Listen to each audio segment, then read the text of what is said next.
Hey guys, do you ever just go and explore the forests and caves around your house? No? You have TikTok in your Fortnites? Well, Mr. Mario did it himself when he was a child, finding things like bugs, sticks, and probably even rocks if we're being honest. When he grew up and started making games, I imagine he had a thought that went a little something like this. Wow, I remember when I was a child, I would explore the woods and caves around my house, and I would find things like bugs, sticks, and probably even rocks if I were being honest. I should make a game like that. And so he did. Released in 1987 in North America, The Legend of Zelda hit store shelves in this nice golden cartridge. And everyone knows that if a cartridge is a different color, it means it's awesome. Which means when it was later re-released in a normal gray cartridge, it was no longer awesome. At the time of release, The Legend of Zelda was a very highly rated game, reviewed with such terms as groundbreaking and deeply immersive, especially for its open world aspects. But the views have changed throughout the years. Yeah, people still like this game, but a lot more don't anymore. Upon startup, you're brought to this title screen. Staying on the screen for too long will bring the story up. Ganon stole the Triforce of Power, but he also wants the Triforce of Wisdom, which is possessed by the Princess of Hyrule, Zelda. Zelda didn't think he should have it, so she broke it up to 8 pieces and hid them around Hyrule. Then she got kidnapped. Link must find all 8 pieces and rescue Zelda. Why didn't she just give the Triforce to Link? Maybe because if she did, there would be no game. Hitting start on the title screen brings you to something that was almost never before seen up to this point. A save select. That's right, this NES game can save the game, and not just one of them, you have 3 different save files. After selecting a new save file and naming your very own Link, it drops you into this screen, with no direction. Yeah, this game doesn't tell you just about anything about what you're actually supposed to be doing. No tutorial, no objectives, just you in the land of Hyrule. The main gameplay is wandering around Hyrule aimlessly until you find something of interest, whether that be a dungeon, shop, or just something you think is suspicious. I also think there's a secret here. Yeah. Level 9! We need level 3! I played this game over on my Twitch channel, by the way, you should go follow that, but when I played I drew a map on my whiteboard. Not a super in-depth one, but just one that would let me remember where points of interest and landmarks would be, and maybe a few notes on the top. And let me be clear right now, if you plan on playing this game without taking any kinds of notes, or you don't have a guide on hand, you will not like this game. Probably. But after wandering around enough, you'll probably eventually find a structure that looks something like this. This is a dungeon, the main levels of the game. They are numbered, but you really don't have to do these in order for the most part. All the games are known for their kinds of puzzles that the dungeons might have in them. This one doesn't really have puzzles, at least that's not what I would call them.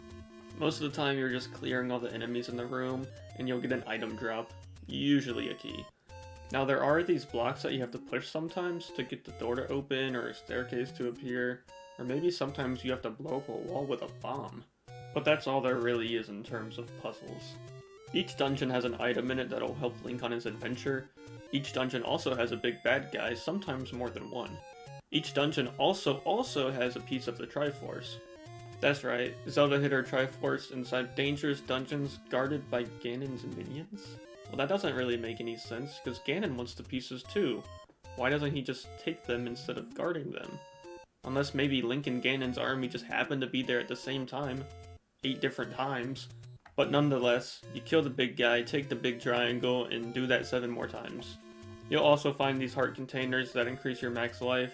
They are mostly embalmable walls that look exactly the same as regular walls, and if you've never really played a Zelda game before, it's very likely you wouldn't know blowing up walls is a huge part of every single game, because the game never actually tells you this.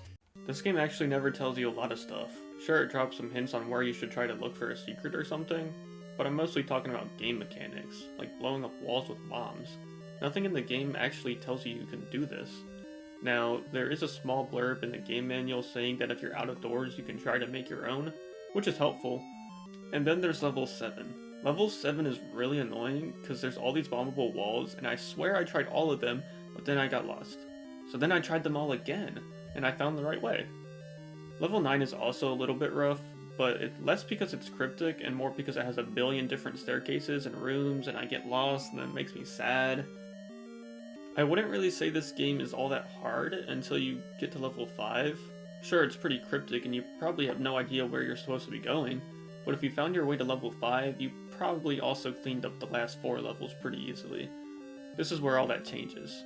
These are Dark Nuts, which is in my opinion the worst enemy in the entire game.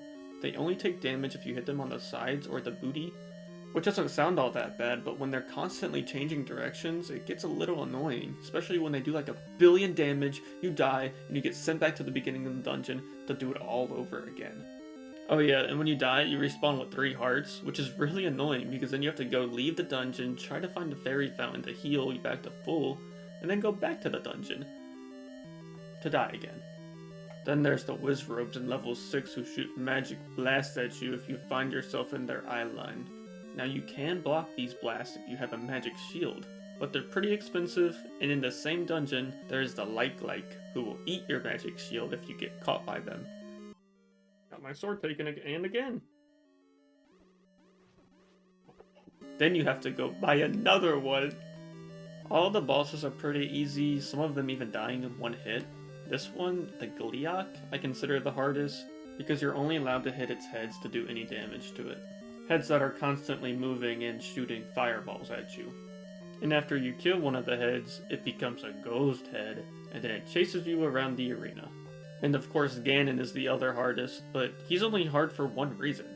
He's invisible! For whatever reason, they thought making him invisible would be a great idea, so you just kind of swing your sword around until you might hit him. Do that a few times and he turns red, and obviously you have to use the silver arrows to deal the final blow. The game definitely tells you this. But Ganon is dead forever, never coming back, Zelda is saved, and peace is restored to Hyrule. The end. Forever. Overall, I think this game is very good, albeit very cryptic at the same time, but I don't think that makes the game bad at all. It just means you gotta play it for a little bit longer and a little bit harder. I can definitely understand why people don't want to play this game anymore. I mean, it's like 40 years old. In a world full of yellow paint and codec calls, this game is just outdated. It expects you to take notes, so if you want to play it without a map or guide pulled up, I don't blame you one bit. For the time being, this game is gonna go comfortably in B tier. Hey, thanks for making it to the end of the video. If you enjoyed it, consider the following: like and or subscribe. And maybe also follow the Twitch channel, we might be playing some good games.